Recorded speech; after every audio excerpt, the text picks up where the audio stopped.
Hey folks, we have a pretty exciting unboxing. I have a new detector, so I'm going to show you what the new detector is in just a moment. But I want to say that today, Friday, if you're watching this video, if it's live, I have a new shirt released, and this one is the second part of the Detecting Zone Nightmares.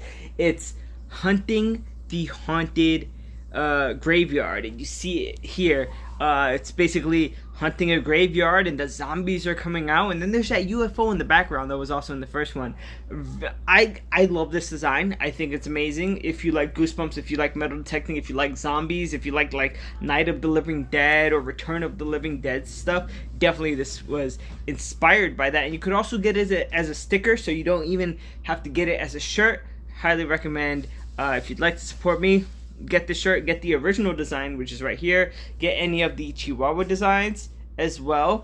That's all on the website, link is down.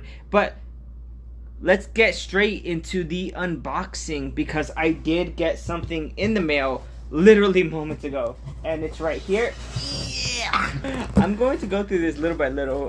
The first things first, I got a pair of gloves, and these came free. The things that are not the main thing came free, which I really enjoyed. But also, the main thing was not as expensive as I thought it was. I paid $416 for it, and it goes for a bit more online and other sites, and it's brand new. So I got gloves. Let's see what else. Serious detecting, metal detecting bag.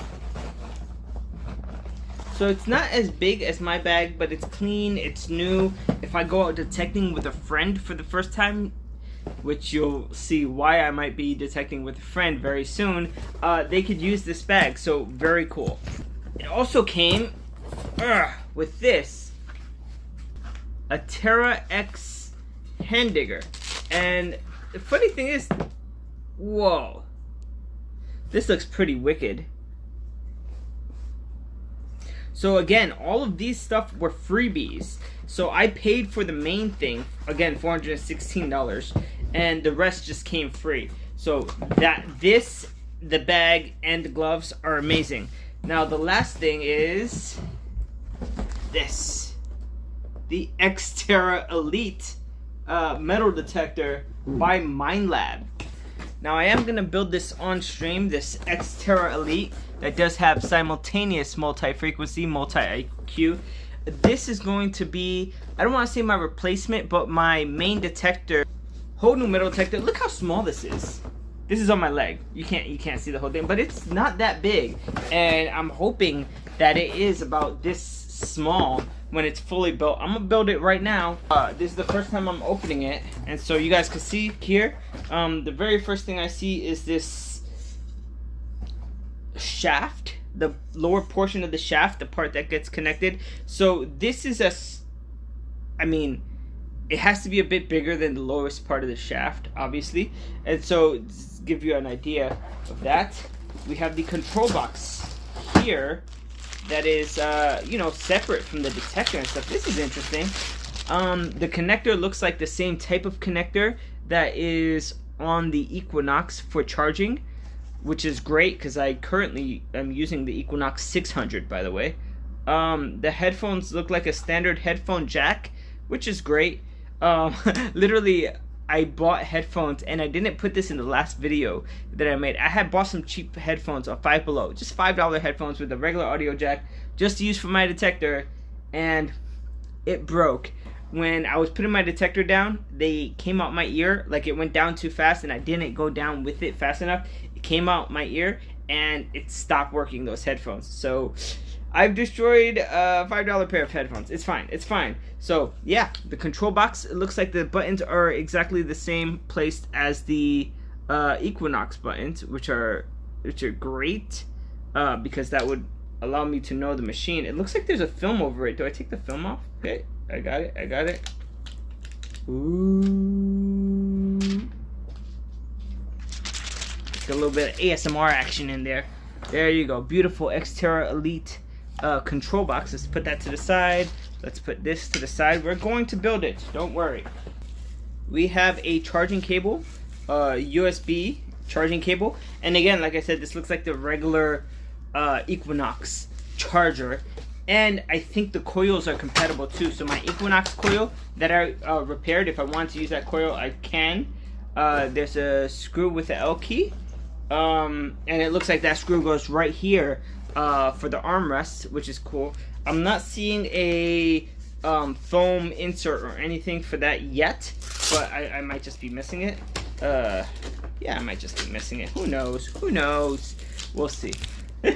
Oh, this is the portion. So this folds up pretty small. Is that open? I don't. No, that's closed. Open. Yep, it does look like it folds up pretty small, and then that's like double the size. So do that there. We'll go like this. Yeah, that's cool. So that's part of the shaft as well. I'll put that with the shaft stuff. We have the coil now. This coil, it is really cool.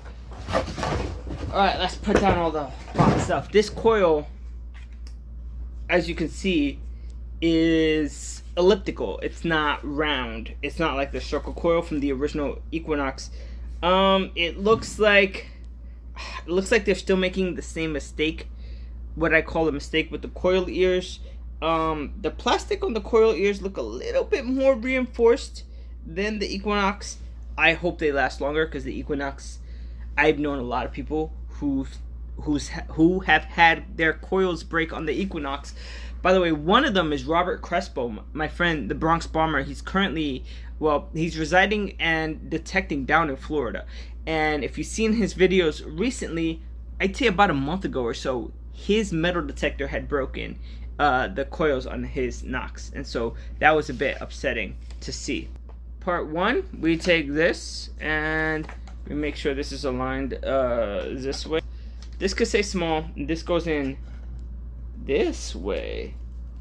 Interesting. Oh, this has to be up. This. Okay. Okay. That's actually pretty small. In my opinion, that is pretty small. So the next part is this, and I suppose we just slide it on, right? I think this goes this way with these pointed down, and then, you know, make sure this is open. We're gonna slide this on, and this is wrong, because if I'm looking at my detector, I need to be able to see. So this is the right way, and we're just gonna snap that on. Yeah. So that's in place, sturdy, small. But the way the shaft is designed, this is just placed there, and there's really no way to get in there. I was a bit worried when I saw this was open, because I'm like, what if water gets in? But it's an enclosed environment. It's not going to get in. So we're going to put that, and this is where the screw comes in. The next part is this. Okay, so we're just going to snap this on. And, you know, now that I look at it, there's no water that can possibly get into this. I was in the middle of watching a movie. So I've been watching movies for free on Tubi. I don't really believe in paying for entertainment anymore.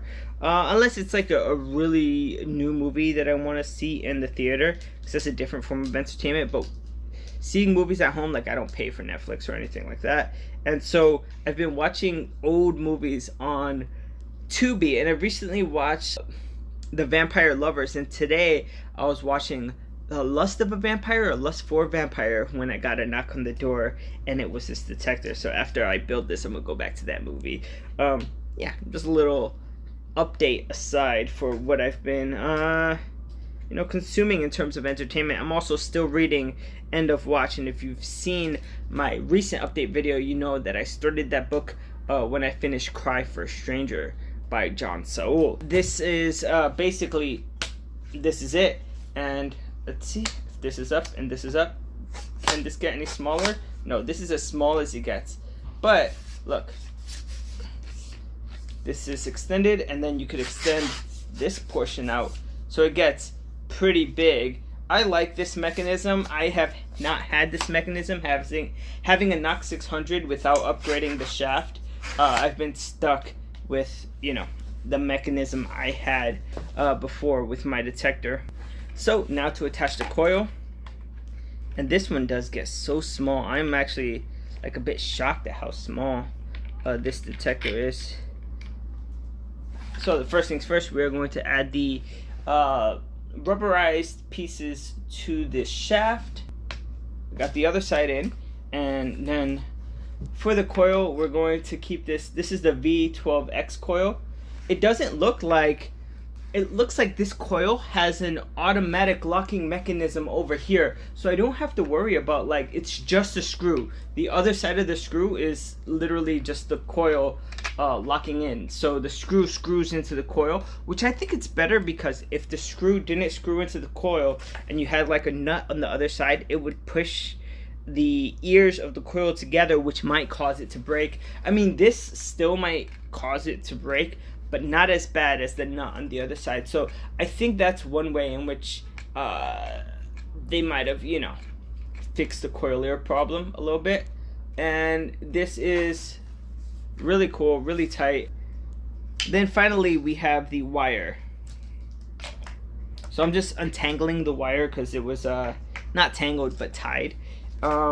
Basically this wire is not that long, but what you want to do is just to show you, go around the shaft a few times. You know, one thing I noticed that it didn't come with straps to strap down the wire close to the shaft, so that's weird, because I figured most detectors come with like straps to strap the wire close to the shaft. I don't know, maybe I'm wrong. Alright, so again, I bought this for $416. If you see what it goes for brand new, this is very small. Very. I am so impressed with this. Let's see if it turns on. Oh, it's charged. Turning on. That sounds...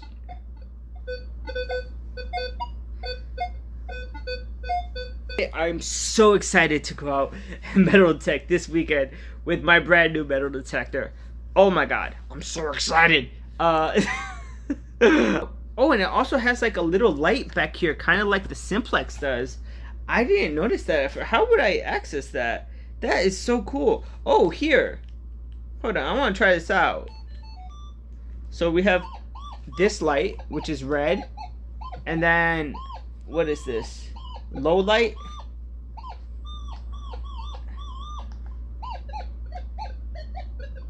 Oh, if you hold it, then the flashlight comes on. You can see that's pretty bright LED back there. Very cool.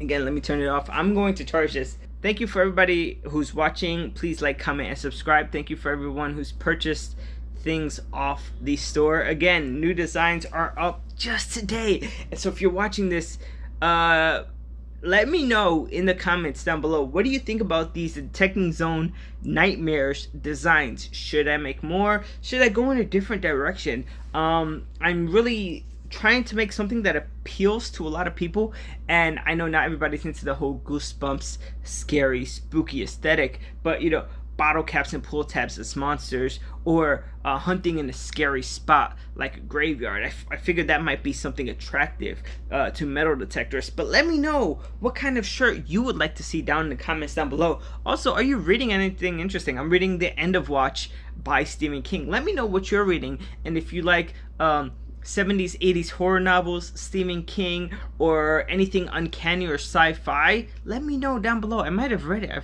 do a lot of reading, believe it or not. And also, if you have any movie recommendations that would be in line with my interests in terms of what I like to read and what I like to see in terms of horror movies, sci-fi, the uncanny stuff, also let me know that down below. I might, you know, shout you out in a future video and say, hey, this person recommended this and I saw it or I read it. See you guys later. Ciao.